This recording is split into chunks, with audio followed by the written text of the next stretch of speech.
Cette nuit, tu vas accomplir l'un des plus grands voyages que connaisse le monde vivant. Un voyage qui commence dans un filet d'eau glacée, au creux des montagnes, et qui te mènera jusqu'au grand océan, puis te ramènera, des années plus tard, exactement à ton point de départ, après des milliers de kilomètres. Un voyage que tu accompliras sans carte, sans boussole, sans personne pour te guider, et pourtant avec une précision qui dépasse l'entendement.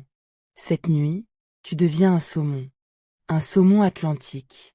Les savants lui donnent un beau nom, qui vient du latin, salmo salar. Et ce nom raconte déjà quelque chose, car il évoque l'idée de sauter, de bondir.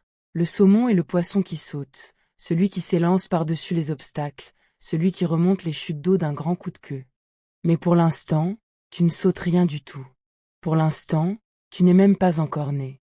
Tu n'es qu'un œuf. Laisse le monde rétrécir, et deviens cet œuf minuscule enfoui dans le gravier. Te voilà tout au fond d'une rivière de montagne, dans le lit de cailloux d'un torrent clair et froid. Au-dessus de toi, à quelques centimètres, l'eau coule, vive et oxygénée, filtrée par les pierres. Tu es une petite bille orangée, translucide, de la taille d'un petit pois, et tu n'es pas seul. Autour de toi, des milliers d'autres œufs comme toi sont nichés dans le gravier, déposés là à l'automne par ta mère, une grande femelle saumon qui a creusé ce nid avec sa queue, y a pondu ses œufs, puis a disparu. Ce nid de gravier porte un nom, c'est une frayère. Et c'est là, à l'abri des pierres, que tu vas passer l'hiver à te développer, dans le froid et l'obscurité, bercé par le courant qui apporte sans cesse de l'eau fraîche et de l'oxygène à travers les cailloux. Les semaines passent. L'eau est glaciale, souvent à peine quelques degrés au-dessus de zéro. Mais c'est exactement ce qu'il te faut. Une eau froide, propre, riche en oxygène, traversant un gravier bien aéré. Voilà les conditions sans lesquelles tu ne pourrais pas survivre.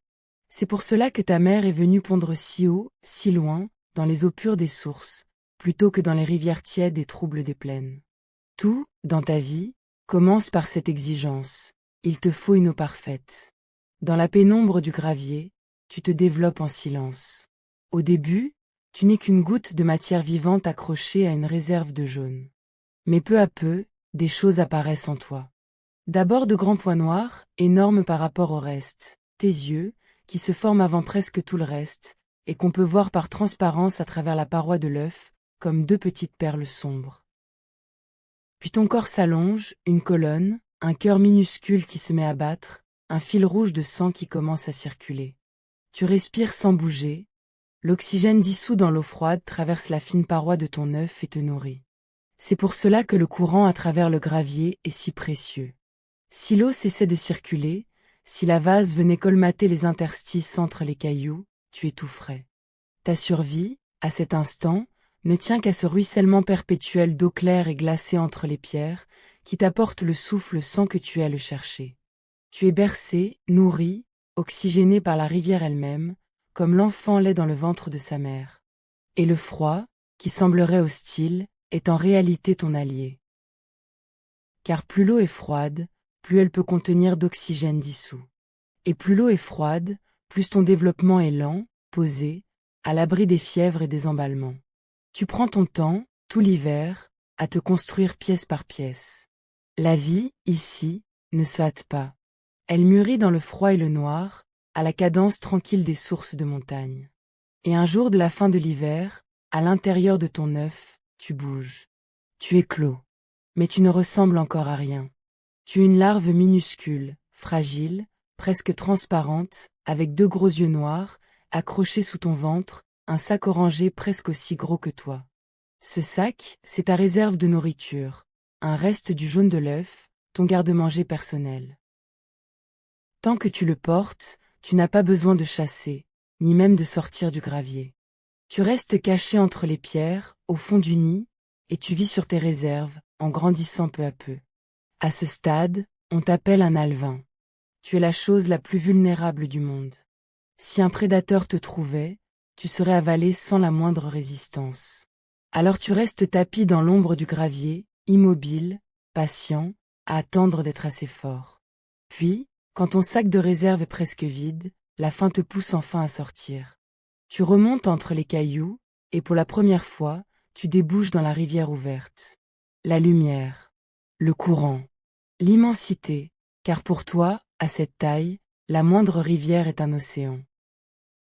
Et te voilà lancé dans la vie, devenu un tout jeune saumon, devant apprendre, dès maintenant, à chasser pour te nourrir et à fuir pour ne pas l'être. Tu vas passer là, dans cette rivière de ton enfance, un long moment, souvent 1 an, 2 ans, parfois 3, selon la richesse des eaux et leur température. Pendant tout ce temps, tu es ce qu'on appelle un tacon. Et tu portes une belle livrée. Sur tes flancs, une rangée de marques sombres, ovales, comme des empreintes de doigts, qui te servent de camouflage parmi les jeux d'ombre et de lumière du fond de la rivière. Tu te tiens face au courant, dans une zone d'eau vive, et tu attends que le courant t'apporte ta nourriture. Des larves d'insectes, de petits invertébrés, des moucherons tombés à la surface. Tu défends ton petit territoire contre les autres tacons.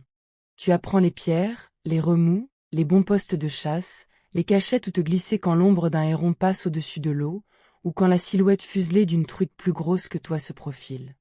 Car les dangers sont partout. Le héron, immobile au bord de l'eau, qui peut te harponner d'un coup de bec. Le martin pêcheur, cet éclair bleu qui plonge. La loutre. Les poissons plus gros. Et même, certaines années, la sécheresse qui réchauffe et assèche la rivière, ou la crue qui emporte tout. Sur les milliers d'œufs pondus dans ta frayère, la plupart ne sont jamais arrivés jusqu'ici, et de ceux qui en sont sortis, beaucoup ont déjà disparu. Mais toi, tu tiens. Tu grandis. Tu apprends la rivière par cœur, chaque pierre, chaque courant. Et tu ne le sais pas encore, mais cet apprentissage va devenir, des années plus tard, le plus précieux des trésors.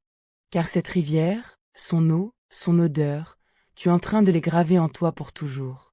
Et tu perçois cette rivière d'une manière que tu ne soupçonnes pas, toi, l'humain qui m'écoute. Tu as bien sûr des yeux, qui voient les ombres et les formes. Tu as un odorat très fin, capable de goûter l'eau, d'y déceler des traces infimes. Mais tu as aussi un sens que nous n'avons pas. Le long de chacun de tes flancs court une ligne de petits capteurs, une ligne sensible qu'on appelle la ligne latérale. Grâce à elle, tu sens les mouvements de l'eau autour de toi. Tu perçois les remous, les courants, les ondes que produit tout ce qui bouge à proximité. Un insecte qui tombe à la surface fait une onde que tu sens avant même de la voir. Un prédateur qui s'approche déplace l'eau, et tu le sens venir. Tu nages, en somme, dans un monde de vibrations et de pressions que tu lis en permanence, comme si toute ta peau était une oreille tendue vers le moindre frémissement de la rivière.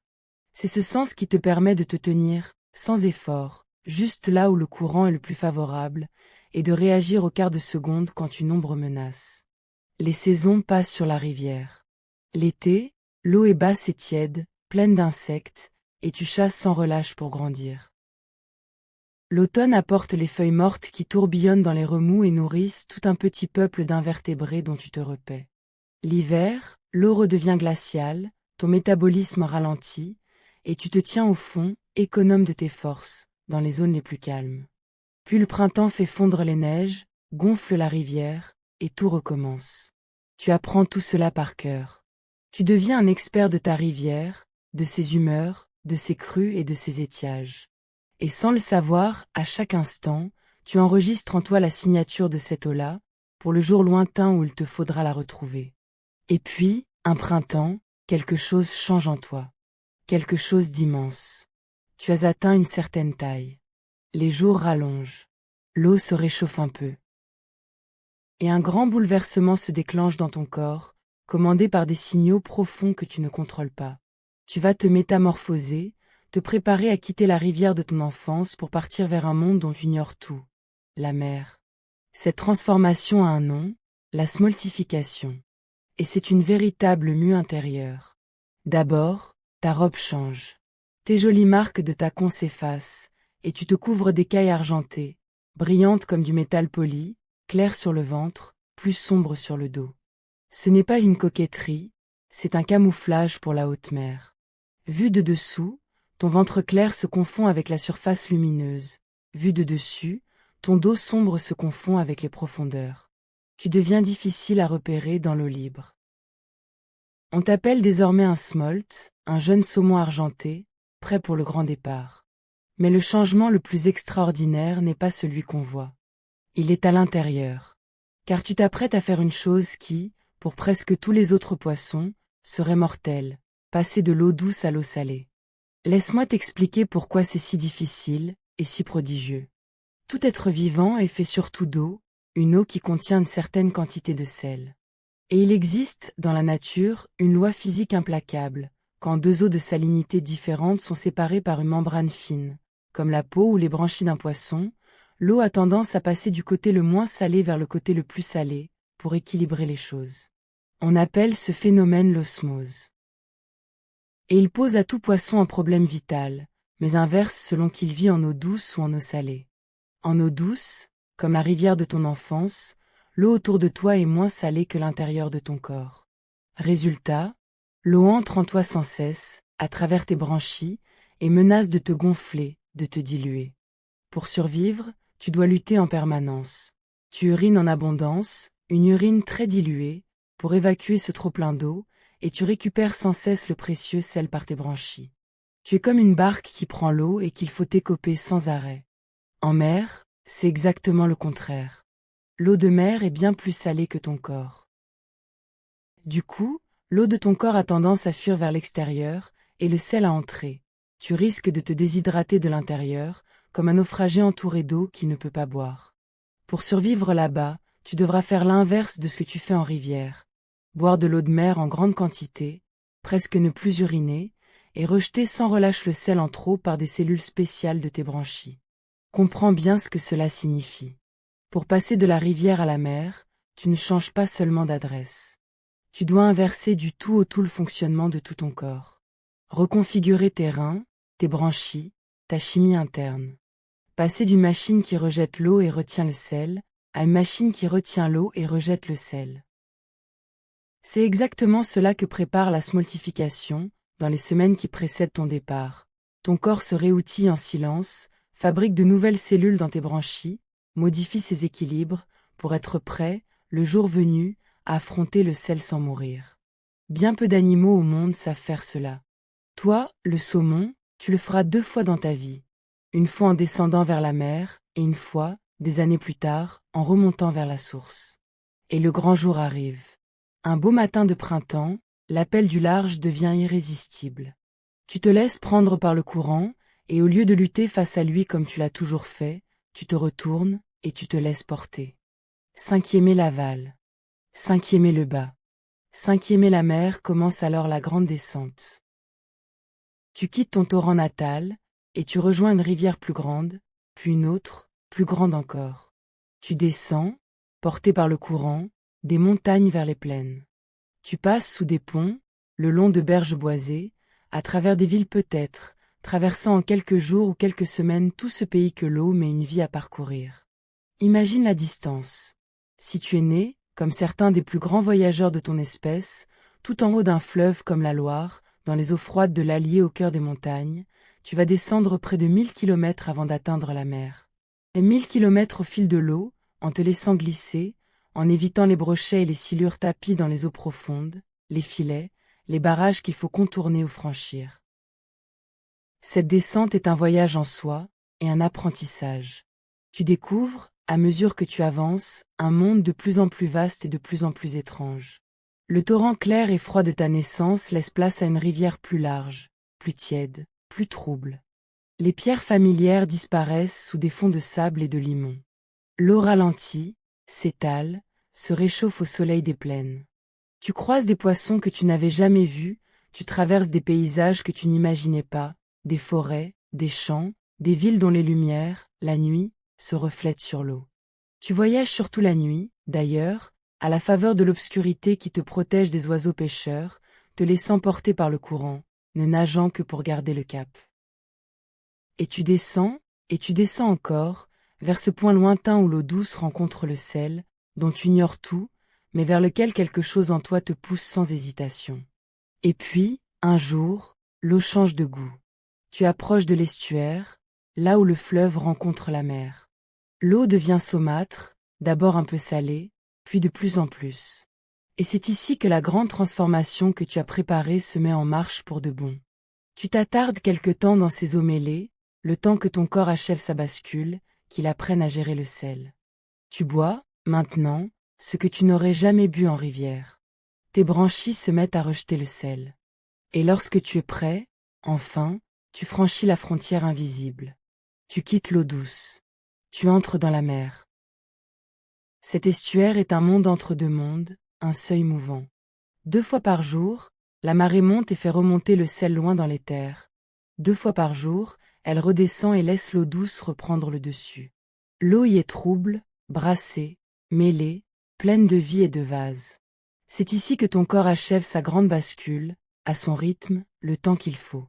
Tu vas et tu viens dans ces eaux saumâtres, t'avançant un peu plus vers le sel chaque fois que tu te sens prêt, reculant si c'est trop. Et quand enfin il te sait capable d'affronter la pleine mer, tu franchis le seuil pour de bon. Pour la première fois de ta vie, le fond disparaît sous toi. Il n'y a plus de pierres familières, plus de berges, plus de courant unique à remonter ou à descendre. Il y a l'immensité bleue, ouverte dans toutes les directions, profonde, salée, peuplée de créatures que tu n'as jamais vues. Tu n'es plus un petit roi sur son territoire de quelques mètres de rivière. Tu es un point minuscule dans l'océan le plus vaste. Et pourtant, tu n'as pas peur. Quelque chose en toi sait que c'est ici que tu dois être, maintenant. Ici, dans cette abondance, tu vas enfin pouvoir grandir pour de bon. Ta première nuit en mer est une chose que tu n'oublieras pas. L'eau, autour de toi, est d'un noir insondable, plus profond que tout ce que tu as connu. En dessous, des centaines de mètres d'eau froide descendent vers des ténèbres où la lumière du jour ne parvient jamais. Au-dessus, la surface ondule sous le ciel, et quand tu remontes près d'elle, tu vois parfois la lune et les étoiles trembler à travers le plafond mouvant des vagues. Des créatures lumineuses passent dans le noir, de petits êtres qui brillent d'une lueur bleutée quand on les dérange, allumant l'obscurité de minuscules étincelles. Et tu nages dans cette immensité liquide, soutenue de toutes parts par l'eau, sans haut ni bas véritable, dans une apesanteur totale. C'est effrayant et magnifique à la fois. Et peu à peu, nuit après nuit, tu t'habitues à cette vie de grand large, à ce vertige permanent, jusqu'à ce qu'il devienne, lui aussi, une forme de chez toi. Car la mer est un garde-manger sans commune mesure avec la rivière. Tu te mets à chasser pour de vrai. De petits poissons argentés en bancs immenses, des crevettes, du krill, toute la nourriture riche et grasse des eaux froides du Nord. Et tu grandis. Vite. Tu prends du poids, des forces, de la taille. Ce qui était un petit smolt de la longueur d'un doigt va devenir, au fil des mois, un poisson puissant, musclé, long comme un bras, parfois plus. Et tu nages loin, vers les grandes zones de nourrissage de l'Atlantique Nord, dans les eaux froides et riches au large des terres septentrionales. Tu suis les bancs de proie. Tu fuis tes propres prédateurs, car ici aussi, on te chasse. Les phoques, les gros poissons, les oiseaux de mer qui plongent, et les filets des pêcheurs. Mais l'océan est immense, et tu y deviens fort. Songe au chemin que tu parcours en mer. Tu n'es pas resté près des côtes. Tu as nagé vers le nord, vers les eaux froides et riches de l'Atlantique, vers ces régions septentrionales où les courants marins font remonter des profondeurs une nourriture abondante, où la mer grouille de petits poissons gras et de minuscules crustacés qui dérivent par milliards. C'est là, dans ces grandes prairies marines invisibles, que les saumons d'Europe vont s'engraisser, parfois à des milliers de kilomètres de leur rivière natale.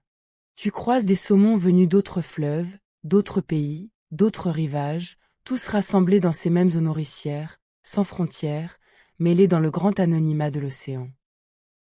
Et tu nages, et tu manges, et tu grandis, dans une liberté totale, sans territoire à défendre, porté par les courants d'un monde sans limite. Mais cette liberté a son prix, et l'océan a ses terreurs. Ici, tu n'es plus le plus gros. Des phoques rapides et agiles peuvent te poursuivre dans l'eau froide, et leur chasse est une course folle où tu donnes toute ta vitesse pour sauver ta vie. De grands poissons, des thons, des squales, croisent dans ces eaux et fondent sur les bancs argentés. Du ciel, des oiseaux marins plongent comme des flèches et transpercent la surface pour saisir ceux qui nagent trop près. Et il y a, tendus en travers de tes routes, les filets des hommes, ces murs invisibles dans lesquels tant des tiens se prennent. Tu vis dans une vigilance permanente, prêt à fuir à la moindre ombre, à la moindre onde suspecte captée par ta ligne latérale. La mer donne en abondance, mais elle reprend sans pitié. Pour chaque saumon qui survivra jusqu'au retour, beaucoup auront disparu dans une gueule, un bec ou un filet. Que tu sois encore là, vivant, grandissant, est déjà une chance immense, une succession de dangers évités jour après jour, nuit après nuit, dans l'immensité indifférente. C'est une vie tout autre que celle de la rivière. En rivière, tu étais à l'étroit, sur la défensive, tapis derrière tes pierres, occupé à fuir les ombres. En mer, tu es devenu un nageur puissant des eaux libres, un prédateur véloce, un poisson d'argent filant dans le bleu. Ton corps a changé de destin.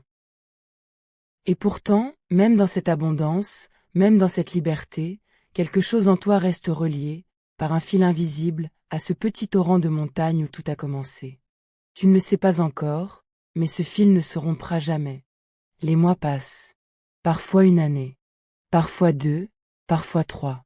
Tu vis ta vie de saumon de haute mer, loin de tout, dans le grand bleu anonyme. Tu pourrais presque oublier d'où tu viens. On peut se demander, au fond, pourquoi mener une existence aussi compliquée? Pourquoi naître dans un torrent de montagne, partir jusqu'à l'océan, puis revenir mourir au point de départ? Pourquoi ne pas rester, simplement, dans la rivière, ou rester, simplement, dans la mer? La réponse, que l'évolution a écrite au fil des millénaires, est d'une logique limpide. La mer est riche en nourriture, mais dangereuse et ouverte. Un petit alevin n'y survivrait pas, perdu dans l'immensité, exposé à 1000 prédateurs. La source de montagne, elle, est pauvre en nourriture, mais sûre, fraîche, abritée. Un endroit idéal pour naître et grandir à l'abri, mais où l'on ne pourrait jamais atteindre une grande taille. Alors le saumon a inventé le meilleur des deux mondes. Naître et grandir en sécurité dans les eaux pures d'amont, puis aller chercher dans l'océan l'abondance qui permet de devenir grand et fort, et enfin revenir transmettre la vie là où elle a le plus de chances de prospérer. Ta vie compliquée n'est pas un caprice. C'est une stratégie d'une intelligence prodigieuse, taillée par des millions d'années de sélection, qui exploite le meilleur de deux univers que presque aucun autre animal ne sait habiter tour à tour. Tu es un pont vivant entre la rivière et la mer. Et ce pont, ton espèce le jette et le rejette depuis des temps immémoriaux, bien avant que les premiers humains ne marchent au bord des fleuves. Mais tu n'oublies pas. Tu n'oublies jamais. Car un jour, après une année, ou 2, ou 3 passées en mer, quelque chose se réveille en toi. Un appel.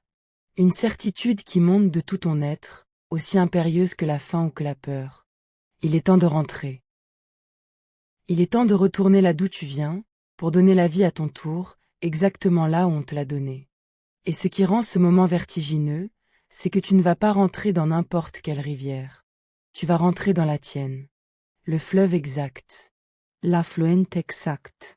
Le ruisseau exact.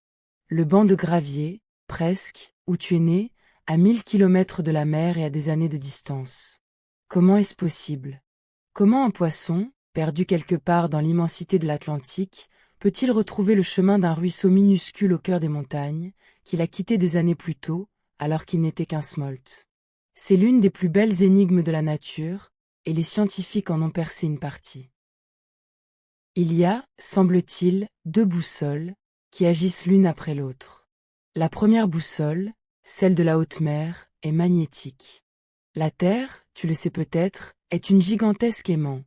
Elle est entourée d'un champ magnétique invisible, dont les lignes de force varient selon l'endroit où l'on se trouve sur le globe. Et il semble que tu sois capable, comme certains oiseaux migrateurs, de percevoir ce champ magnétique. On pense que tu portes en toi de minuscules grains d'un minéral aimanté, et peut-être, dans tes yeux, des molécules sensibles au magnétisme, qui te donnent une sorte de carte intérieure de la Terre. Grâce à elles, depuis le large, tu sais dans quelle direction se trouve la côte, et surtout l'embouchure du fleuve d'où tu es parti. Tu mets le cap, à travers des centaines de kilomètres d'océan sans le moindre repère, vers le bon point de la côte. C'est déjà un miracle de navigation. Mais cette boussole magnétique, aussi extraordinaire soit-elle, n'est pas assez précise pour retrouver un ruisseau particulier. Elle te ramène à l'embouchure, à la bonne porte d'entrée. Pour la suite, pour la remontée fine jusqu'à ton gravier natal, tu changes de boussole. Et la seconde est encore plus étonnante que la première, c'est ton odorat. Car te souviens-tu de tout ce temps passé, jeune tacon, à prendre ta rivière? Pendant ces années, sans le savoir, tu as enregistré quelque chose de plus subtil que les pierres et les courants. Tu as enregistré l'odeur. L'odeur unique de ton eau natale, un assemblage d'une complexité infinie, fait de tout ce qui la compose. Les roches qu'elle traverse, les sols qu'elle draine, les plantes, les feuilles mortes, les autres êtres vivants, la signature chimique précise de ce bassin-là, et d'aucun autre au monde. Cette odeur, tu l'as imprimée en toi à jamais, gravée dans ta mémoire la plus profonde, au moment où tu quittais la rivière. Et maintenant, des années plus tard, c'est elle qui va te guider. À chaque embranchement du fleuve, tu goûtes l'eau, tu la senses, et tu choisis le bras dont l'odeur correspond à ton souvenir. Là où l'eau sent la maison, tu remontes. Là où elle sent autre chose, tu ignores. Embranchement après embranchement, de mémoire d'odeur, tu remontes vers ta source, comme on remonterait à l'aveugle un labyrinthe en suivant un parfum d'enfance. Arrête-toi sur cette merveille, car elle est presque trop belle pour être vraie. Toi, l'humain, il te suffit parfois d'une odeur, celle d'un plat, d'une fleur, d'un lieu, pour qu'un souvenir d'enfance enfoui depuis des décennies remonte d'un coup, intact, avec toutes ses émotions. Tu connais ce pouvoir étrange des odeurs, qui ouvre une porte directe vers le passé le plus lointain. Eh bien, le saumon vit cela à l'échelle de toute une vie et de tout un continent. L'odeur de son eau natale, imprimée en lui dans ses premiers mois, dort en lui pendant des années d'océan, sous des milliers de kilomètres d'eau salée, puis se réveille, intacte, le jour du retour, et le guide à coup sûr jusqu'au gravier exact de sa naissance. C'est un souvenir d'enfance transformé en carte, une nostalgie devenue boussole. La mémoire la plus ancienne du saumon est aussi son instrument le plus précis. Et c'est elle, et rien d'autre, qui le ramène à la maison. Et te voilà au pied du fleuve, prêt pour l'épreuve suprême, la remontée. C'est maintenant que commence la partie la plus dure, la plus héroïque, la plus impossible de toute ta vie. Tu vas remonter le fleuve. 1000 kilomètres, peut-être. À contre-courant. Contre la force de toute cette eau qui descend des montagnes et qui te pousse en arrière à chaque seconde. Et tu vas le faire dans un état particulier, qui rend l'exploit encore plus stupéfiant, à jeun. Car dès que tu as quitté la mer pour entrer dans l'eau douce du fleuve, quelque chose s'est éteint en toi, la faim. Tu ceses de te nourrir. Tu ne mangeras plus rien, ou presque, de tout le voyage. Tout ce que tu vas dépenser pour cette remontée titanesque, tu devras le prendre sur les réserves de graisse que tu as accumulées en mer.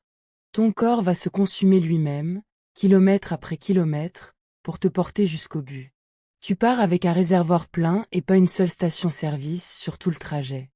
Chaque coup de queue puise dans ce capital qui ne se renouvellera pas. Alors tu remontes. Jour après jour. Tu nages dans le courant, cherchant les veines d'eau les moins fortes, te reposant derrière les rochers, repartant. Et quand tu rencontres un obstacle, un rapide, un seuil, une chute d'eau, tu fais ce pourquoi ton espèce est célèbre, ce que ton nom même annonce, tu sautes. Tu prends ton élan dans le bassin au pied de la chute, tu accélères de toute la puissance de tes muscles, et tu jaillis hors de l'eau, dressé dans les embruns, frétillant dans l'air, pour retomber, si tu as bien visé, dans l'eau au-dessus de l'obstacle. Souvent tu échoues. Tu retombes en arrière, emporté par la chute. Alors tu recommences. Encore. Et encore. Des heures, parfois, devant la même chute, à sauter et retomber, à sauter et retomber, jusqu'à ce qu'enfin tu passes. Rien ne t'arrête. Ni la fatigue, ni l'échec, ni l'épuisement. Quelque chose de plus fort que toi te pousse vers l'amont, vers la source, vers le lieu de ta naissance. Et c'est de là, de cet élan vers le haut, que vient le nom même du saumon. Les anciens Romains, qui admiraient déjà ce poisson bondissant dans les rivières, l'avaient nommé d'un mot qui évoque le saut, le bond, l'élan. Le saumon, c'est le sauteur. Le poisson qui s'élève. Celui qui, face au mur d'eau qui dévale, ne renonce pas, ne contourne pas, mais répond par un jaillissement de tout son corps vers le ciel. Imagine la scène, dans la lumière d'un matin d'automne. Au pied d'une cascade, l'eau blanche tombe en grondant, et soudain, de l'écume, un éclair argenté jaillit, un corps puissant qui se dresse, frétille dans l'air une fraction de seconde, gerbe d'embrun autour de lui, et disparaît dans l'eau supérieure. Puis un autre encore.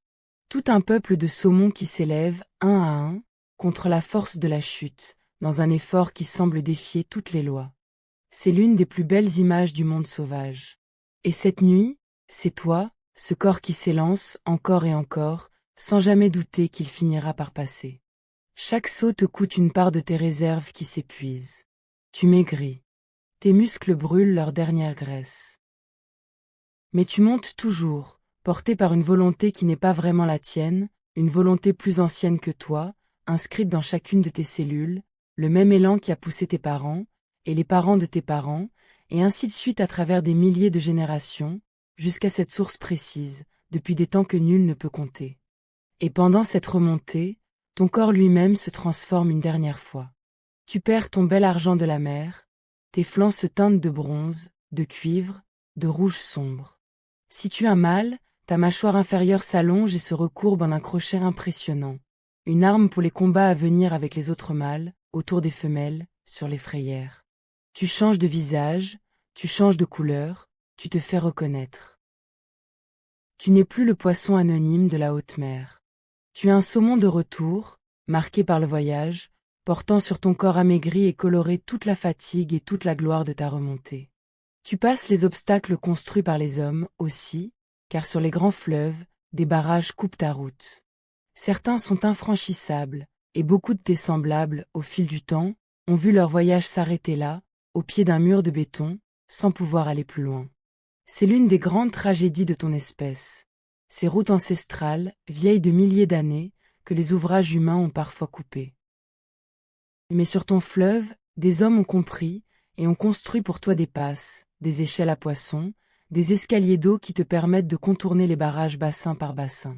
Tu les empruntes, marche après marche, et tu poursuis. Des gens, parfois, te regardent passer derrière une vitre, dans ces passes, et comptent les saumons de retour comme on compte des trésors, car ton espèce est devenue rare, et chaque saumon qui remonte est une petite victoire de la vie.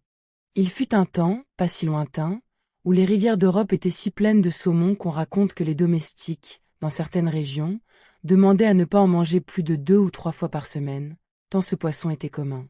Ce temps est passé. Les barrages, la pollution des eaux, le réchauffement des rivières, la surpêche en mer ont fait fondre les grandes populations de saumons sauvages, au point que, sur bien des fleuves, ils ont disparu pour de bon, et que sur d'autres, comme le tien, il n'en remonte plus chaque année qu'une poignée là où ils étaient des dizaines de milliers. Mais des femmes et des hommes se battent pour eux. On abat des barrages devenus inutiles, pour ouvrir les rivières. On construit des passes pour contourner ceux qui restent. On nettoie les eaux. On surveille, on compte, on protège. Et chaque printemps, quelques saumons reviennent, remontent, frais, et tiennent en vie, par leur seule obstination, une lignée vieille de millions d'années. Toi, cette nuit, tu es l'un de ces survivants. L'un de ces fils ténus, mais incassables, qui relie encore le présent à un monde sauvage et ancien que nous avons failli perdre. Les semaines passent. Tu montes toujours. L'eau, autour de toi, redevient peu à peu celle de ton enfance, plus froide, plus claire, plus vive, plus oxygénée. Le fleuve large est devenu rivière, puis la rivière est devenue torrent. Les berges se resserrent. Le courant s'accélère. Et l'odeur, cette odeur que tu portes en toi depuis des années, devient de plus en plus forte, de plus en plus juste, de plus en plus toi. Tu approches. Tu le sais de tout ton être. Tu y es presque. Et un jour, enfin, après des centaines de kilomètres, après des dizaines de chutes franchies, après des mois sans manger, tu arrives. Tu arrives dans le torrent où tu es né. Peut-être le banc de gravier exact. Peut-être à quelques mètres de l'endroit où, des années plus tôt, tu es sorti d'un œuf orangé pour la première fois. Tu as bouclé la boucle. Tu as traversé un pays, un océan, et tu es revenu, contre toute attente, contre toute logique, contre tous les obstacles, exactement à ton point de départ. Et c'est ici, dans cette eau pure et glacée, que va s'accomplir la raison de tout ce voyage. Tu n'es pas revenu pour toi. Tu es revenu pour la vie qui te suit. Tu n'es pas seul, d'ailleurs, dans ce torrent retrouvé. D'autres saumons sont arrivés, eux aussi, au terme du même voyage impossible, d'autres survivants, marqués comme toi par les 1000 kilomètres et les chutes franchies, colorés de bronze et de rouge, amaigris, magnifiques de fatigue. Les femelles, gonflées d'œufs, cherchent les bons graviers, là où le courant est vif et le bien oxygéné. Les mâles, à la mâchoire recourbée en crochet, paradent et s'affrontent pour mériter de rester près d'elles. C'est tout un rassemblement de la vie, dans le peu d'eau d'un torrent de montagne, la grande réunion de ceux qui ont réussi, venus de l'océan, accomplir le dernier acte. Il y a quelque chose de grave et de solennel dans cette assemblée silencieuse de poissons, qui ont traversé un monde pour se retrouver là, exactement là, et nulle part ailleurs. La femelle, de sa queue puissante, creuse dans le gravier un nid, une frayère, comme l'avait fait ta propre mère. Elle y dépose ses œufs, par milliers.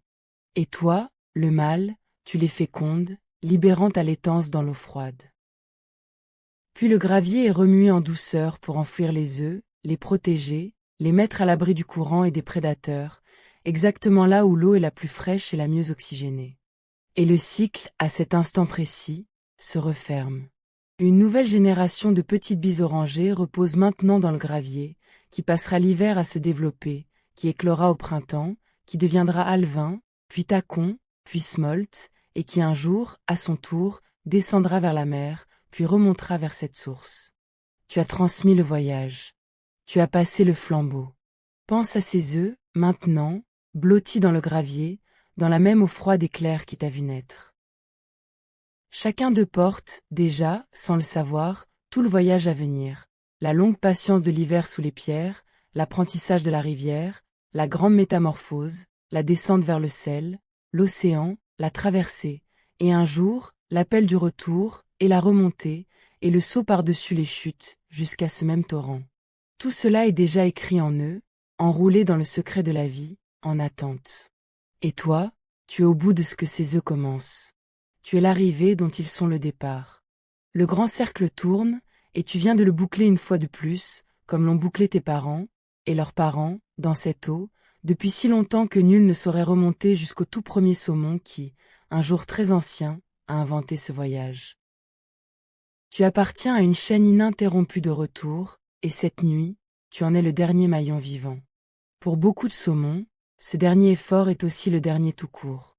Épuisés par la remontée, vidés de toutes leurs réserves, amaigris, blessés, beaucoup s'éteignent peu après avoir frayé, et leur corps redonne à la rivière, en se décomposant, une part de tout ce qu'ils avaient pris à l'océan. Mais le saumon atlantique, à la différence de certains de ses cousins lointains, n'est pas condamné à mourir là. Certains, les plus vigoureux, survivent.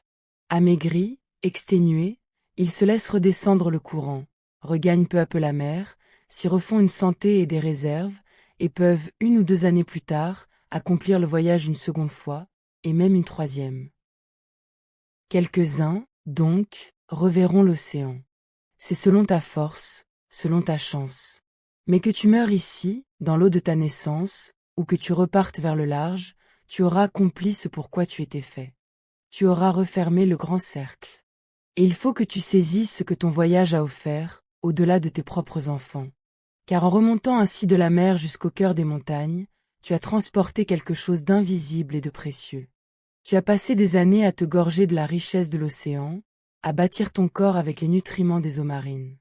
Et tu as porté tout cela, dans ta propre chair, sur 1000 kilomètres, jusqu'aux sources les plus hautes, les plus pauvres, les plus froides. Là, en frayant, en mourant parfois, tu as déposé cette richesse marine au cœur des terres. Ton corps nourrit la loutre, le héron, le renard, les insectes, les micro-organismes de la rivière, et, par eux, jusqu'aux arbres qui bordent les berges. On a découvert que des forêts entières, le long des rivières à saumon, portent dans leur bois la trace chimique de l'océan, un océan qu'aucune de ces forêts n'a jamais touché, mais que les saumons, génération après génération, sont allés chercher et leur ont rapporté. Imagine la chaîne de ce don.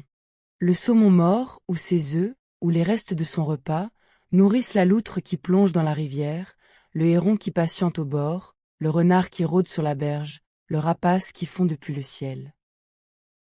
Ces animaux, en se déplaçant, en chassant, en laissant leurs traces dans la forêt, dispersent un peu partout les éléments venus de la mer. Les insectes et les micro-organismes décomposent ce qui reste dans l'eau et sur les rives, et ces éléments nourrissent les racines des arbres qui bordent la rivière.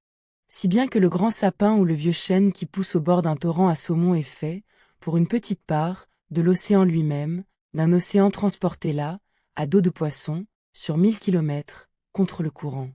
Le saumon est l'un des rares êtres au monde capables de porter la richesse des mers jusqu'au cœur des montagnes, là où elle ne parviendrait jamais autrement. En remontant pour mourir près de sa source, il fait remonter la mer avec lui.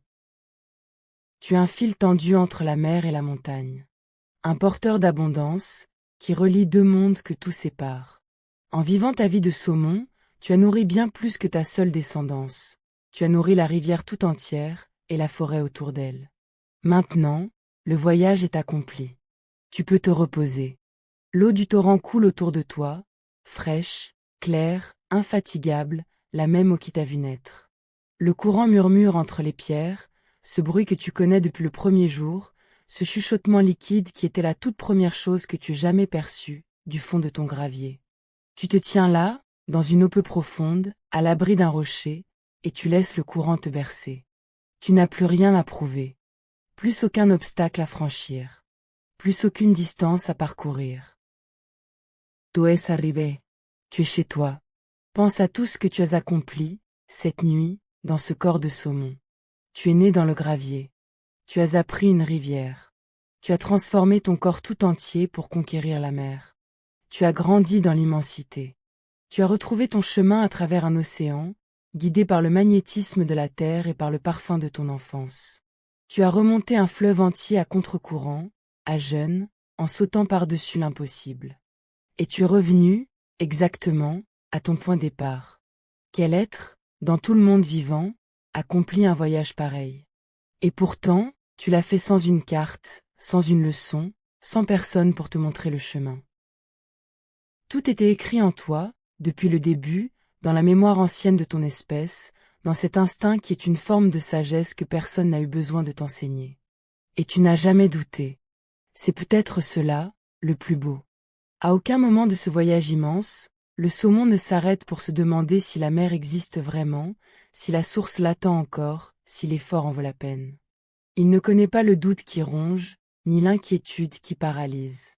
Il sait, d'un savoir plus profond que la pensée, qu'il doit descendre, puis traverser, puis revenir, et il le fait, avec une confiance entière, en s'abandonnant à ce qui le guide. Quand le courant l'emporte vers la mer, il se laisse emporter. Quand l'appel le rappelle vers la source, il y répond. Il ne lutte jamais contre ce qu'il est. Il épouse, à chaque instant, le mouvement juste, celui qui le porte là où il doit aller. Il y a quelque chose de très apaisant dans cette idée, là, cette nuit, dans ton lit. L'idée qu'il existe, au fond de chaque être vivant, une boussole.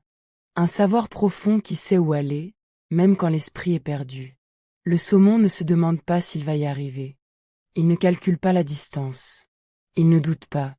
Il sent l'appel, et il y répond, un coup de queue après l'autre, en faisant confiance à quelque chose de plus grand et de plus ancien que lui. Et cet appel le ramène, à coup sûr, exactement là où il devait aller. Pense à toutes les nuits que tu as traversées au cours de ce voyage. Les nuits dans le gravier, quand il n'était qu'un œuf, et que l'eau noire ruisselait au-dessus de toi en murmurant. Les nuits de jeunes tacons, tapis sous une pierre, pendant que la rivière brillait sous la lune. Les nuits en pleine mer, bercées par la houle, dans le grand large où nul ne pouvait te voir, sous des étoiles qui se reflétaient sur l'eau noire à perte de vue. Les nuits de la remontée, reposé derrière un rocher, à reprendre des forces avant l'effort du lendemain. À travers toutes ces nuits, tu n'as jamais cessé d'aller vers ton but, même endormi, même immobile, porté par cette certitude tranquille qui ne t'a jamais quitté. Le saumon ne s'inquiète pas de la nuit. Il sait que le courant sera encore là au matin, et que la source l'attend, patiente, tout en haut du monde. Et il y a, dans le grand calme des sources, quelque chose qui ressemble au sommeil le plus profond. L'eau y est si pure, si fraîche, si tranquille, le bruit du courant si régulier, que tout, là-haut, invite au repos. C'est le bout du voyage. C'est l'endroit où l'on peut, enfin, cesser de nager. Tu peux faire confiance, toi aussi, cette nuit, à ce qui te porte. Tu peux cesser de lutter contre le courant. Tu peux te laisser tenir par l'eau, comme le saumon arrivé se laisse tenir par le torrent de sa source. Tu n'as plus aucune distance à parcourir cette nuit. Tu es arrivé, toi aussi, au bout de ta journée, dans le lieu exact où tu dois être pour te reposer. Ton lit est ton gravier. Ta chambre est ta source. Et le sommeil est ce courant calme qui t'enveloppe et te berce, sans que tu aies rien à faire, rien à forcer, rien à remonter. Ferme les yeux, et laisse-toi devenir tout entier ce poisson au repos dans l'eau de sa source. Le courant te soutient, sans que tu aies à faire le moindre effort. Il glisse le long de tes flancs, tes fleurs, te berce, t'entoure d'une fraîcheur égale et constante. Tu n'as plus à lutter contre lui, comme pendant la remontée. Tu n'as plus à fendre l'eau, comme en mer. Tu te laisses simplement tenir, suspendu dans le courant, à l'abri d'un rocher, à la place exacte qui est la tienne depuis le tout premier jour. Tout ton long voyage n'aura été, peut-être, qu'un immense détour pour revenir te reposer là, dans le murmure de l'eau qui t'a vu naître.